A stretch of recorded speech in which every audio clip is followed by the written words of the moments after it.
Welcome to the Cross Creek On Demand podcast, a podcast for you because God is for you. Before we begin, I have a question for you. Are you feeling overwhelmed? With all that's going on in the world and our lives, it's not surprising that many of us feel anxious, worn out, and overwhelmed. And if that's you, then our new series, Stop Trying So Hard, Finding Peace, Purpose, and Rest in Jesus, is for you. This episode is part 1, How to Find Peace and Purpose When You're Overwhelmed. We will learn how to embrace Jesus' invitation to rest and experience life the way it was meant to be. So, I was putting on this mic today, and I realized I hadn't put on a microphone since our Christmas service because my dad's taught for us, the last 4 weeks. So thanks, Dad, for doing that.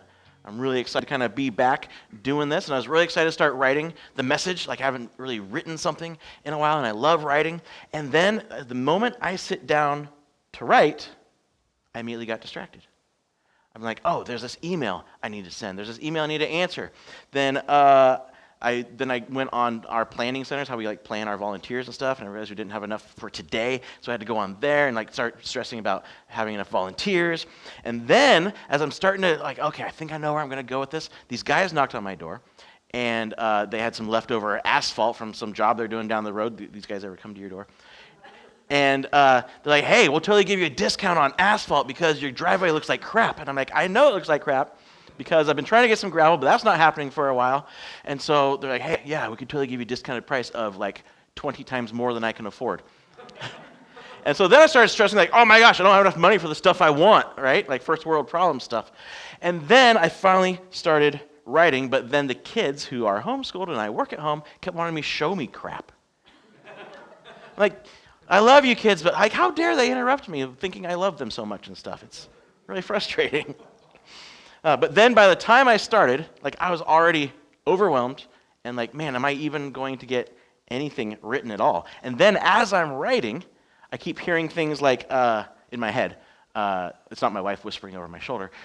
This isn't good enough, right? What you just said, that doesn't make any sense. This isn't going to help anyone. You're only fooling yourself. Who do you think you are that you can teach like this, right? Have you ever had one of those days, or maybe weeks, or maybe lives, right? Where life just feels heavier, I think, than it should. Why is that? Why do we try so hard, yet still feel like we're falling short? We have so many responsibilities. We have so many pressures. We have so many worries. I think there's even, I haven't read the articles, but I've seen the headlines, and that's good enough, right? That middle-aged guys my age, and maybe older and younger, are having this crisis where they just feel everything is weighing on them. It all depends on them. There's this thing going on. I don't know. Like I said, I just read the headline. But I think it's true. All of us, whether a middle-aged guy or just a regular person, we're pulled in millions of directions every day. And we're trying to hold it all together and even wondering, am I doing this right? Whatever it is, am I parenting right? Am I doing this job right? Am I being a spouse right? Am I just living life right? Am I paying attention to the right things or not? I don't know. Am I all that? Am I informed enough? I don't know. And on top of all that regular stuff that we get every single day, then there's the God stuff, right? We need to make sure we're not sinning too much so we don't get in trouble. We need to make sure we're doing enough good to make sure God stays happy with us so we keep all that in balance. And it's no wonder we're anxious and frustrated and pent up and angry and just plain tired. See, I think life often feels like a marathon with no finish line. Life often feels like a marathon with no finish line. Now that I've bummed you all out, here's some good news. There are a lot of solutions out there for this. I don't know if you've seen it, but one of them is work harder. That always helps, right? Or buy more. That tends to work. Go on more trips, stay busy, distract yourself, numb the stress with some type of substance or whatever, right? That always works, doesn't it? And if none of those actually work, because I don't know what's wrong with you, but if those don't work for you, don't worry. You can always try religion. So now you can either work harder so you can earn some kind of more spiritual benefit, or you could just use religion to ignore your problems and work hard at not worrying and not caring about life. Now, as you might know, none of these actually seem to work in the long run. And some of them actually just make things worse. And so what do? Well, that didn't work, but what if I take a little piece of that, and a little piece of that, and a little piece of that, and we try to add, like, okay, well, maybe it's, more exercise, better eating, doing this extra trip, spending more vacation time the way I should. Like, we try to add little pieces of each one of those, hoping someday we'll find the right combination, and then we won't be overwhelmed, we won't be stressed, we won't be worn out, we won't be tired. And we just keep slugging through day after day after day, wishing for something better. But there actually is something better. There actually is another way. And since you're sitting here, I think you've guessed it, it's the Jesus way. See, Jesus' answer was completely different than everything else we've tried. It's completely unique to anything else we've tried. It's the only solution that lasts. And you know what it is? Stop. Stop trying so hard. And that's what we're going to be talking about for a few weeks. Stop trying so hard. See, Jesus said if we want to enjoy life and find real rest, we have to stop trying so hard. And so what am I talking about? Like, give up? Stick our heads in the sand? Pretend to be all happy and put on the smile at church so, we think we earned our church points or whatever? No, it's so much better than that. It's the life Jesus invites everyone to discover, enjoy, and share together. And maybe you're sitting here, or maybe you're listening online because somebody sent it to you or whatever, and you're not even sure right now if you buy into all the Jesus stuff. I would say that's okay. See, that's okay. I'm guessing you still feel the weight of life on you, right? So what if, just for a few minutes, what if you gave yourself permission to consider the possibility that Jesus has something different, something better for you? So I'm guessing, turn off the podcast just yet. And so today, this is part 1 of the series called Stop Trying So Hard. And this is kind of like, you ever watch a show and you kind of binge it, but the first few episodes, you're kind of like, I don't know if I can get into this show, right? But it's building characters, and it's kind of setting this plot line, right? That's what today is, except you will get into it, don't worry. I'm not saying that. But this message, I think, kind of builds on what's going to come. So we're kind of setting things up, and it'll make more sense as we add it to the rest of the series, which I'm kind of saying is show up for the next few weeks. Not next week, but the next few weeks. Or keep listening online. If you missed, listen online. This isn't a guilt trip. I'm just saying all this will make more sense if you put it all together. So, with all of that, Jesus tells us how to stop trying so hard. He kind of gives us our first steps as he's emotionally coming down from an angry kind of prophecy he has, this rant he has against certain towns that refused to believe in him. And they refused to believe in him even though he had preached to them, he had healed them, he had done miracles in front of their eyes, and he's just like so frustrated. He's like calling doing this prophecy against them. And as he's coming down from that, he actually gives us, I think, a clue in how to find his way of life. So at that time, Jesus prayed this prayer. O Father, Lord of heaven and earth, thank you for hiding these things from those who think themselves wise and clever. And these things is what I was talking about, his teachings about God's love and about who he is and why he's here and the life he can offer. So thank you for hiding these things from those who think themselves wise and clever and for revealing them to the childlike. Yes, Father, it pleased you to do it this way. So he says what he is offering is hidden from those who think they know everything, right? They think they've got it all together. But it's revealed, it's hidden to them, but it's revealed to the childlike. So if you kind of resonated with what we were talking about at the beginning here, if you ever feel overwhelmed by all you have to do, overwhelmed by the responsibilities you have, by the people who rely on you, if you feel like you don't know what you're doing, or if you, for me, I always feel this way, feel like a kid just trying to look normal in grown-ups' clothes, no? If you feel that way, well then Jesus is saying, you're halfway there already. See, to discover the life Jesus offers, we first have to acknowledge we don't know what we're doing. We have to acknowledge, hey, we're all in the same boat. We don't actually know what we're doing. Because if there's something you discover as you become an adult, I think, no one knows what they're doing, right? Watch the news, especially politicians. Nobody knows what they're doing. Just kidding. No, I'm not. And I think most of us are trying to do our best and just hoping that things work out and hoping that no one finds out that we're kind of just faking it till we make it, right? See, if we pretend to have it all together and keep trying to keep everything going because we have to prove for some reason that we've got this, then what Jesus is saying, we will miss out on the life he is offering. But what is this life he's offering? Why do we even want it? What is it? He goes on. My Father has entrusted everything to me. No one truly knows the Son except the Father, and no one truly knows the Father except the Son, and those to whom the Son chooses to reveal him. So Jesus says the Father's entrusted everything to him, all knowledge of the universe and cosmos, all authority. See, as part of Trinity God, Jesus has always had and always will have an all-encompassing, loving relationship with God the Father and God the Holy Spirit, where all three of them are kind of like the best way theologians have described it for me is like this cosmic, unending, eternal dance together of being perfectly and fully known and fully loved and fully enjoyed. And it's that relationship, that eternal cosmic, is that the right word? We're going to say it is. The eternal cosmic relationship that Jesus says he will reveal to those he chooses to reveal it to. See, the life Jesus offers comes from knowing and being personally known by God. Personally known, personally loved, personally enjoyed, accepted, adored. But it's available to those who Jesus chooses to reveal it to. So who does Jesus choose to reveal this relationship to? Like, how do we get it? How do we get that life that he's offering? What do we have to do?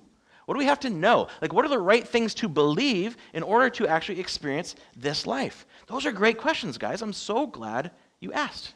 You're so smart. Next verse. Then Jesus said, "Come to me, all of you who are weary and carry heavy burdens, and I will give you rest." So who does Jesus choose to give this life to? All who are weary and carry heavy burdens. He's talking about you. He's saying, come to me, Carl, who are weary and carrying heavy burdens. All who are weary. Like, he's talking about you. Like, are you tired? Do you have worries you can't do anything about? Those 3 a.m. wake-ups where you're like, oh my gosh, I got to take care of this, got to take care of that, but I can't do anything about it. And what if this happens? What if that happens? Do you ever have that? You ever feel like what you have to do requires more than who you are? Feel like you can't live up to the expectations, whether it's your own or someone else's expectations? Do you feel powerless to do anything about the state of the world or your future or your situation? Do you feel like maybe you're just on like that hamster wheel of life? Then Jesus said, you are invited to experience something better. You are invited to experience the true life Jesus offers. And the only thing we have to do is come to Jesus, and he will give you rest. And he didn't say, come to my teachings. Make sure you have it all laid out just the right way and you believe just the right way, and then I will give you rest. He didn't say, come to my miracles and be wowed by all the cool things I can do. He didn't say, come to my systematic theology and make sure that you're teaching everybody all the right things, and like you're mad at all the right things and supporting all the right things and all that. He didn't say, come to my list of do's and don'ts. He didn't say, come to my political leanings. He simply said, come to me. See, rest isn't about what you do. It's about who you trust. Rest isn't about what we do. It's about who we trust. See, we don't find this life, we don't find this rest by working really hard to afford things to distract us, or even working really hard to be holy to impress God enough. And it's not some secret knowledge that we have to work toward only to discover it once we kind of reach this certain level of knowledge and belief or whatever.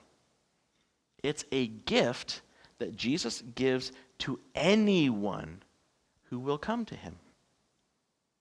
And it's not a maybe, it's not a hopefully you'll find rest by coming to me. He says, I will give you rest. It's a promise. He will give us rest. He will give us peace. How will he do that? Another great question. Let's go on. He says, take my yoke upon you. Let me teach you, because I am humble and gentle at heart, and you will find rest for your souls. For my yoke is easy to bear, and the burden I give you is light. So how do we experience the life Jesus offers? We let him train us. We let him change our hearts as we learn to become more and more like him. But this training, this teaching of Jesus's isn't what we've always been told it is. It isn't this rigid life of following a holy rule book. It isn't making sure our good outweighs our bad. It isn't a harsh life of depriving ourselves in order to impress God. It's learning to accept how loved we are. It's learning to accept just how loved we actually are. Learning to see and enjoy and accept ourselves and others the way our Heavenly Father sees and enjoys and accepts us. Learning who Jesus really is, the trustworthy, all-loving King of the entire cosmos. It's letting go of the fear of being smited and the fear of losing God's love. He says he is humble and gentle at heart. I don't know if you know this, but this is the only place where Jesus actually describes his heart.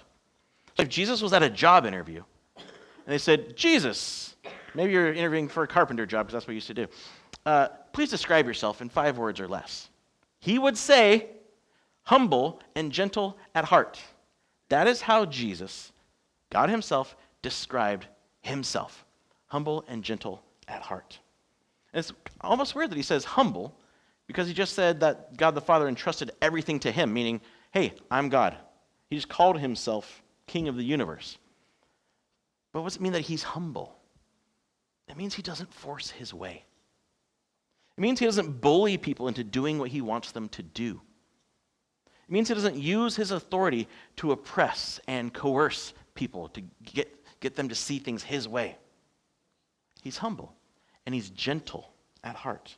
He's compassionate. He's understanding. He's patient. He's encouraging. See, when we learn from this type of Jesus, the real Jesus, the humble and gentle at heart Jesus, we find rest for our souls. I think that's a pretty awesome way of saying we learn to enjoy God and the fact that he's enjoying us. And so often when we think about following Jesus, maybe this is how you grew up, I don't know, but it seems anything but easy and light, right? If you went out on the street corner right now and said, hey, you need to follow Jesus, 9 out of 10 people would think you're crazy, but also 9 out of 10 people would probably picture like some rigid religious system that you need to follow, right? It's not restful because there's so much we have to do, so much we think we have to know and memorize and remember, and so much we have to believe the right way. But that's not the Jesus way. See, if following Jesus doesn't give you rest for your soul, something is off. If the idea of following Jesus doesn't give you this idea of rest for your soul, then maybe what you've been sold is a religious farce with some Jesus-y words in it to disguise it for what it really is. See, when we are living the relationship Jesus offers, we aren't motivated by fear or guilt or even by duty. We're motivated by love. Love for him. Love for others. And that love, when we ask what does love look like in this situation, it requires all of us. It requires a lot, but it's not overwhelming because it's restful. And when we miss the mark of who we know we can be through him, he doesn't condemn us. He doesn't belittle us. He doesn't judge us. He forgives. He redirects. He encourages. He reassures. And he guides us in the right way. So when we hear a voice saying we aren't good enough, Or, how could you screw up so bad? How could you mess up so often? You don't have what it takes. We know that is not the humble and gentle at heart voice of Jesus. We know it's someone else's voice, and we can ignore it because it's not our teacher. It's not our king. See, with Jesus, we discover the peace of knowing that no matter what, we are humbly and gently loved. Jesus is the inviter, the source, and the sustainer of the life we are all looking for.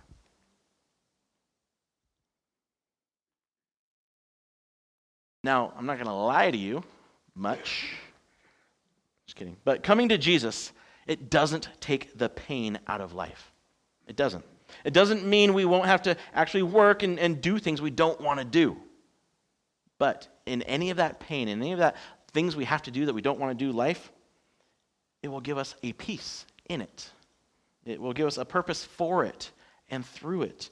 And it will give us a rest within it. So imagine hiking up a mountain. And each of your stresses, think of things that stress you out.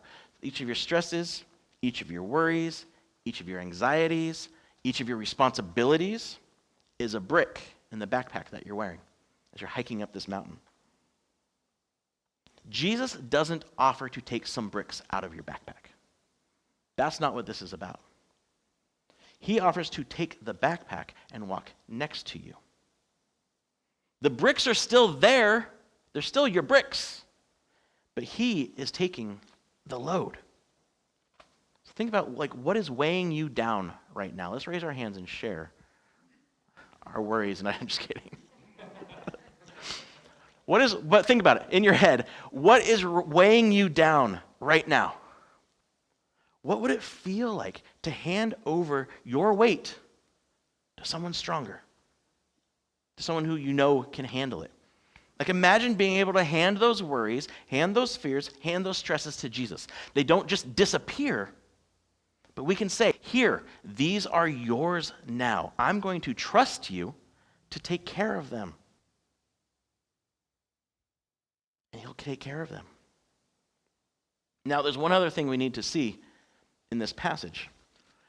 When he said, I will give you rest for your soul.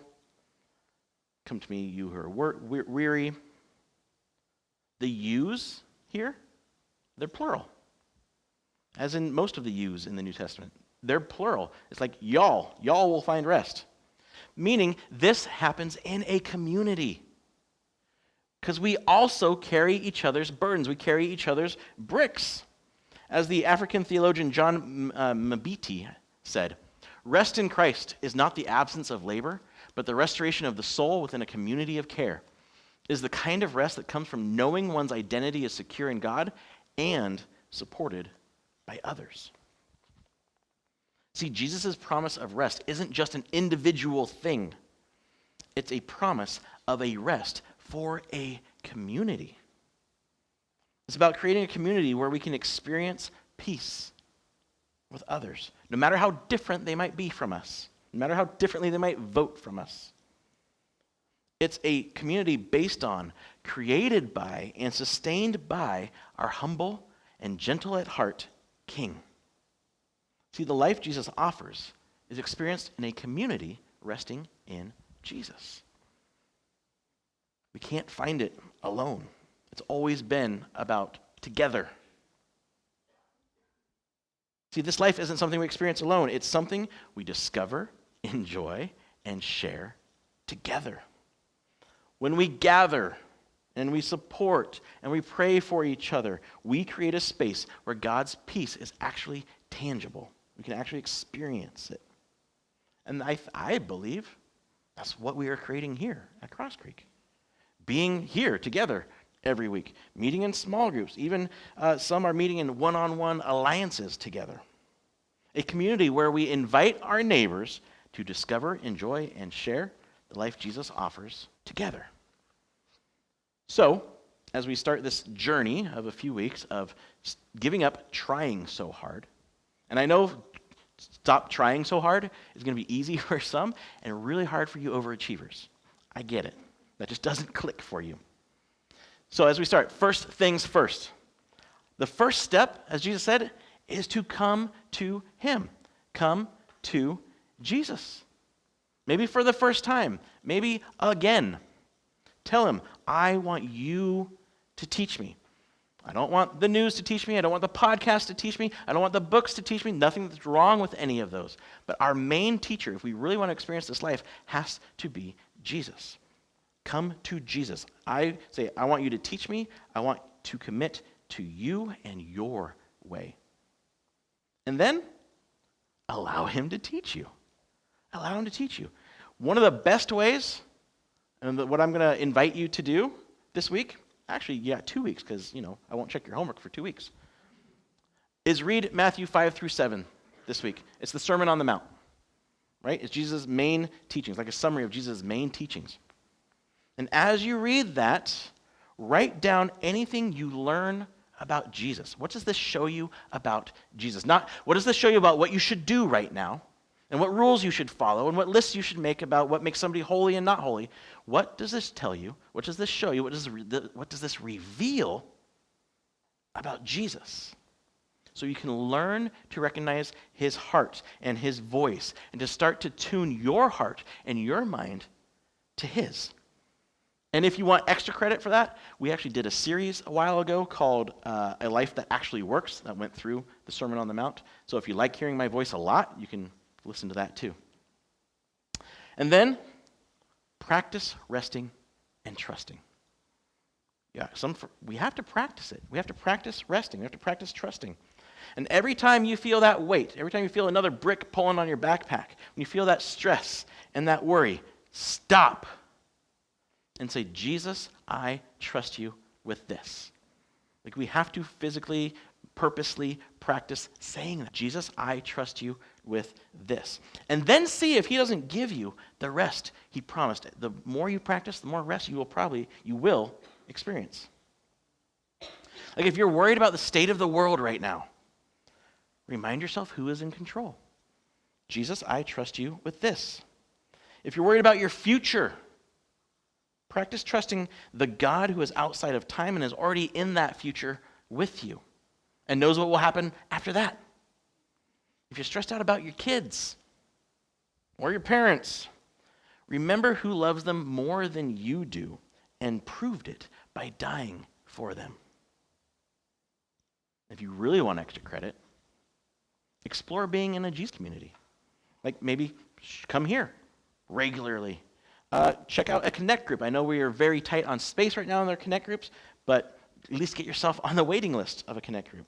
Start an alliance with someone. These are not official things we have. It's just you find someone and you're like, hey, I'd like to meet once a month or once a week or every other week. And we have resources that you can use to talk with each other about. But the main idea is being together.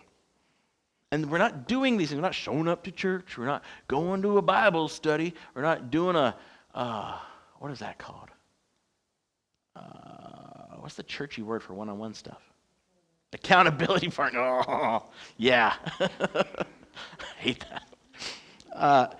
We're not doing those things so we can be a good Christian or like win some type of points. No, we're doing it because you want to support others and you want to be supported as we all learn from Jesus together.